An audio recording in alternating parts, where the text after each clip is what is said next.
This is going to be absolutely massive for XRP, XRP holders, Ripple, crypto holders, you motherfreaking name it. And even though I keep seeing all this fear, uncertainty, and doubt, I have never been as bullish as I am right now. Make sure you press that freaking like button. Let's go. First of all, Ripple says US banks will want to use XRP current crypto after partial victory in the SEC fight.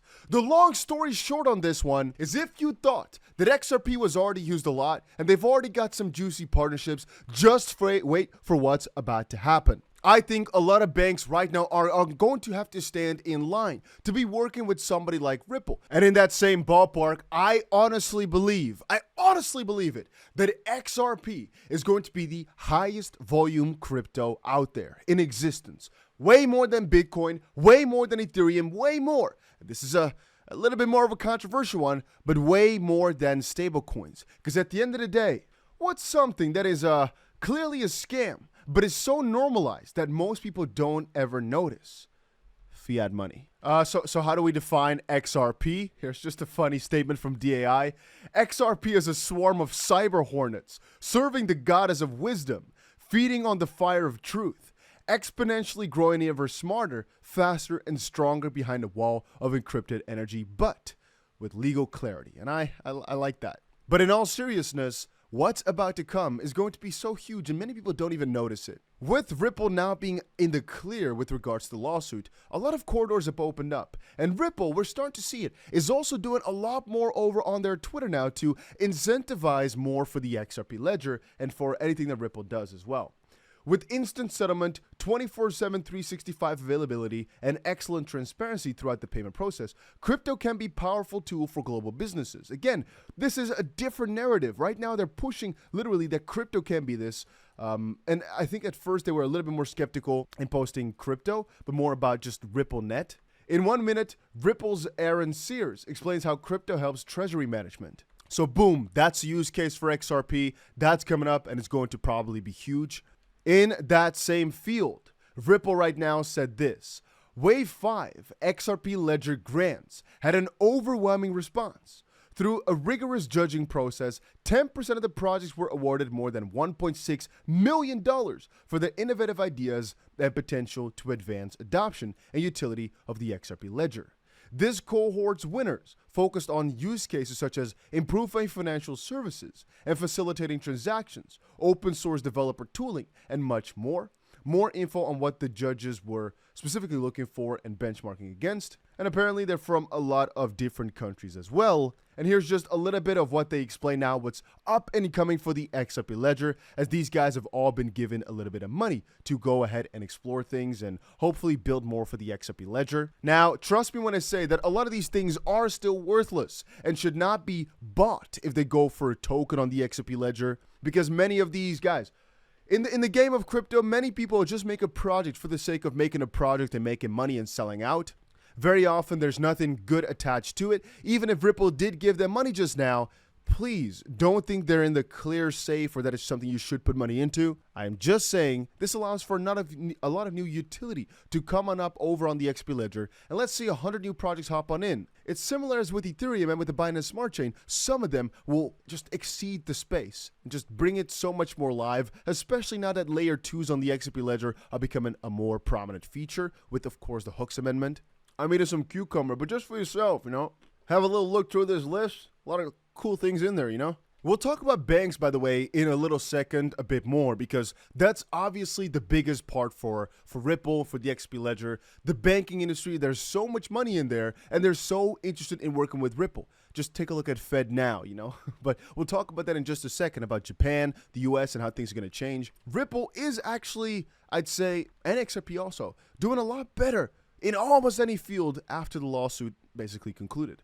One thing Cowboy pointed out as well is apparently an email from Bitrue regarding XRP shows holdings have increased from under $200 million of XRP to over $800 million of XRP just in the last 2 days. 88% of these guys are long, they're trading. And I just think that's absolutely wild, that there's that many people out there who are going so crazy over XRP that all these volumes are spiking so much. I mean, it just quadrupled. And I know, of course, their own holdings doubled, right? Because obviously the value of this XRP is now almost double. But still, that means $400 million worth of XRP came on in such a short amount of time.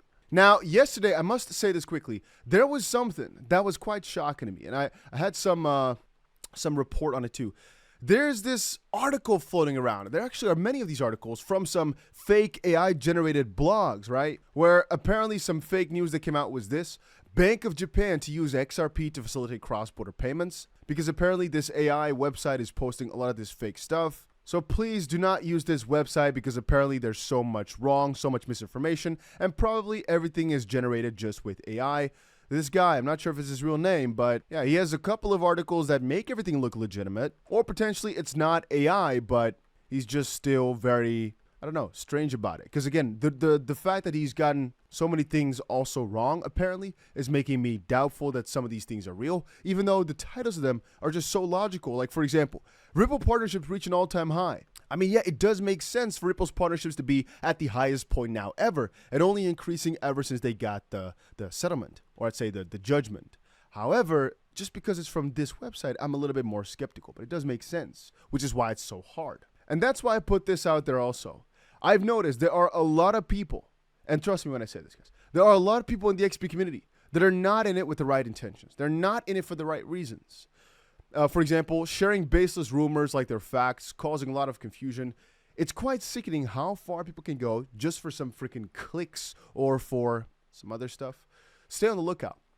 And I want to kind of quickly put a note on there's a lot of YouTubers out there, because maybe you've watched my channel for a little while. You know that I, at the end of the day, have nothing to gain from 1,000 extra clicks or so. I know I title my videos heavy sometimes, but I never try to spread misinformation. I always try to inform my people here to the best of my ability, because at the end of the day, why would I make up a fake, stupid-ass story or convince you of something that I don't think is going to happen? I don't think we become, as a society, any better from that, for spreading these false rumors or by just thinking of stupid stories, basically. A good example of that is what I see some people do. They just write out a title, write out a story of, oh, this might happen, unconfirmed source. I'm like, it made no sense for you to start this. There was no base to this. You just sat there, fingers deep into nose, and thought, okay, what can I do to shake up the community a little bit? Why? Just for some extra clicks? I think it hurts so many people, and I think it's absolutely disgusting, especially when you see the amount of views it can get. And I'm not talking about somebody making a mistake or somebody sharing with their own, I guess, right intentions of just informing the people that there's a rumor going around. But some things are so blatantly, obviously fake, but there's some authority figures on Twitter or on YouTube that are sharing it then that make people still think it might be possible, and I just really don't appreciate it. I know people can make mistakes, so don't get me wrong. I'm not, exposing anybody per se. I'm just saying I know a lot of people are doing it on purpose just to get the most outrageous sort of clicks, or I guess views or attention, whatever. And like some are saying, isn't that all of the internet? Well, yeah, it is. But I think within the XRP community, there's just a different narrative for spreading these outrageous things. Anyway, even though there were some things that are not completely true with regards to all these banking partnerships, etc., we do know that Ripple most likely right now is indeed at an all-time high in terms of partnerships and will most likely keep this up with increasing partnerships significantly, as a lot of players were saying, hey, we don't want to work with Ripple right now until there's some more clarity, until things are more clear. And so probably as time goes on here over the next couple of weeks, these guys are all wanting to start as soon as possible, because that way you're taking advantage of this new technology, this new cost-saving effort, etc., before the competition. All these partners don't want to be first, but they don't want to be last. So eventually it's going to be a sort of snowball where all these guys want to attach the snowball to be the closest to the center, but they don't want to be the center. For all they care about is to not also be on the complete outside. And Japan is a good example where things are just dramatically going to be increasing over in Japan. As Yoshitaka Kitao said, XRP should be at $10 rather soon. I mean, that's obviously more of the true value anyway. But also, well, if we've got such a conglomerate like SBI pushing for Ripple and XRP ledger adoption, yeah, eventually, with now these things looking so good all over the world, it's most likely going to go rather soon. And on top of that, as I've said before, XRP is the only properly regulated crypto in the US. If a bank wants to get involved with crypto, if a party wants to get involved with crypto, which one do you pick? Well, most likely the only one that's safe right now, which is XRP. In the meantime, I want to quickly say that the little tweet from DAI was a little pun with regards to Sailor, because it does apply to XRP, you know, the legal clarity part. But no, another reason why I thought, hey, let's talk about why I'm so excited is not because of XRP ledger development, which Ripple said. If you guys remember, a little while ago, they said they had $1 billion into the bank, and they've got a lot of money left for either acquisitions or just for basically expanding the XRP ledger or their solutions that utilize XRP, et cetera, et cetera, et cetera. But also, really, from a Fed perspective, yeah, it just makes sense for all these parties to knock on the XRP door because, well, it's a decentralized party, so to speak, with XRP, right? Nobody can really control it. So that makes a little bit of sense that they don't have to choose a bank partner with their own banking coin. No, they could choose something that's officially decentralized, yet it's got the proper clarity to be able to operate with. And the roads are there, and it already has many partners, and it's been around longer than any competition basically out there. It just makes a lot of sense for it to grow really fast from here on forward. Now, I still believe it's a multi-year plan. Nothing's going to change overnight unless there's some, Congress that steps in to say, hey, you know what, XRP, no, it should even get another different approval stamp, or crypto should get this type of stamp or that. But I'm not saying that that's going to happen anytime soon. I'm just saying the roads are being built right now for things to get super exciting over the short term. And I want to quickly reaffirm my thoughts that XRP is number one in many other fields.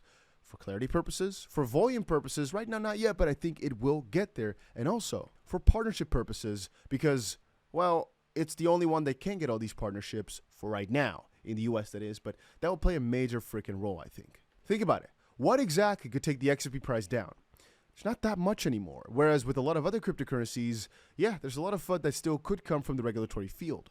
At the end of the day, you know the manipulated efforts for XRP and Ripple to be pushed down. We've known it for a long while that Ethereum was put up and Ripple was put down. I think eventually that's going to end, though, as right now, I think a lot of these parties did not expect Ripple to win. Gary Gensler came out to say he was disappointed in all this, which I want to talk about a little bit later. But do you understand just how important this all is? Nobody expected Ripple to really get out victorious from that upper layer. Right now, that's, I think, also why Charles Gasparino and all these mainstream media parties, etc., are trying to push the narrative that Ripple really still lost, so that this is only going to be here for a little bit, the appeal is going to come, and everything's going to be overturned, but it's not. But like DAI said, I think a lot of the Wall Street machines are in a little bit of panic right now. They never thought Ripple would pull it off. Tim Draper called it. John Deaton, Gary looked like a whipped puppy today. His Wall Street masters probably did give him a mental beatdown behind the scenes for messing up, so to speak. And DAI also said, does everyone realize what this ruling means for all those involved in ETHgate? How many Ethereum tokens were created and sold to VCs, institutions, while they thought they had the non-security status? This is what these people are reeling.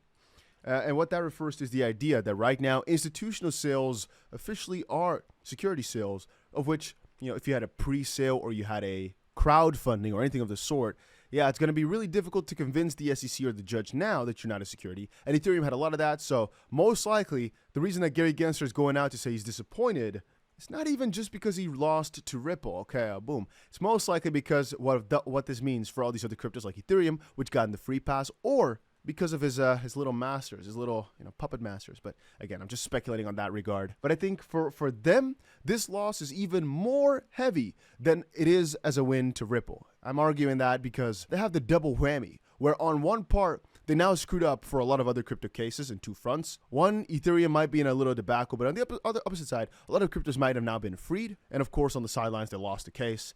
And yeah, they don't like that because Gary Gensler's whole scheme seems to be to just keep winning cases. But yeah, guys, if you've not done it yet, make sure that you put that notification bell on for another crypto video coming out later today. And that's about it.